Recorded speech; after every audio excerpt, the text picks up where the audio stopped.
Most people believe that earning more money will finally solve their financial problems. They imagine less stress, more freedom, more control over their life. They believe that once their income reaches a certain number, everything will feel easier. But for many people, that moment never comes. Even with more money, the stress remains, the anxiety stays, and the feeling of being behind never really disappears. So why does this happen?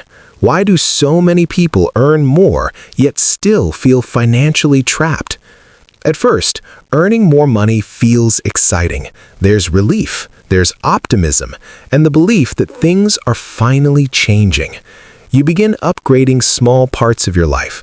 Nothing extreme, just slightly better choices, a bit more comfort, more convenience, and it all feels reasonable.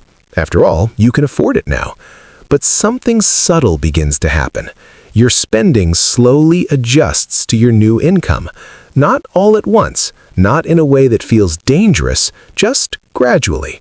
Small upgrades become normal. Higher expenses become routine, and expectations quietly rise. This isn't because people are irresponsible. It happens because humans naturally adapt. What once felt like a luxury soon feels necessary.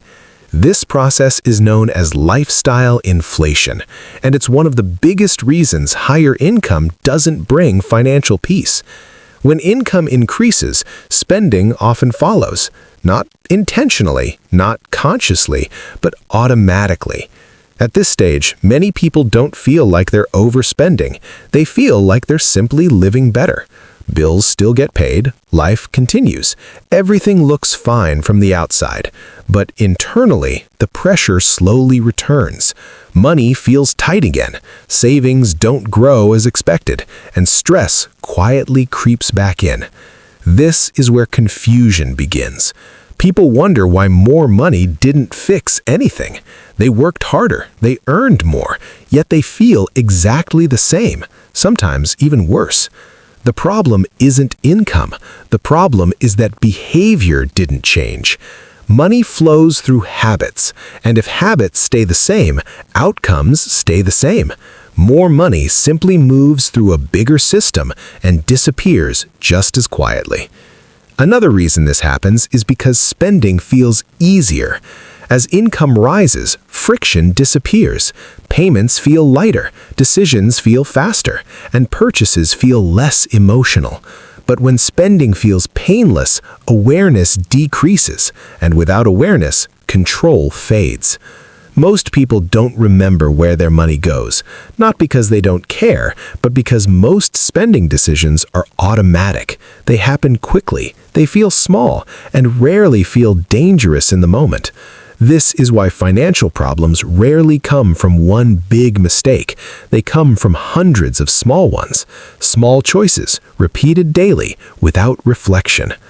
Eventually, something shifts. Stress returns, confidence drops, and uncertainty grows. People feel frustrated. They blame income again. They think they still don't earn enough. But the real issue lies deeper. The turning point is awareness. Not budgeting, not restriction, not extreme discipline. Awareness. The moment you begin noticing patterns instead of reacting emotionally, the moment you slow down before spending, the moment you question habits instead of judging yourself, this shift is powerful because it creates space between impulse and action, and that space is where control begins. When people focus on behavior instead of income, things change. They stop chasing bigger numbers. They stop expecting money to magically fix everything. Instead, they begin understanding how money actually moves in their life. Progress becomes quieter. There's no dramatic transformation, but stress slowly decreases.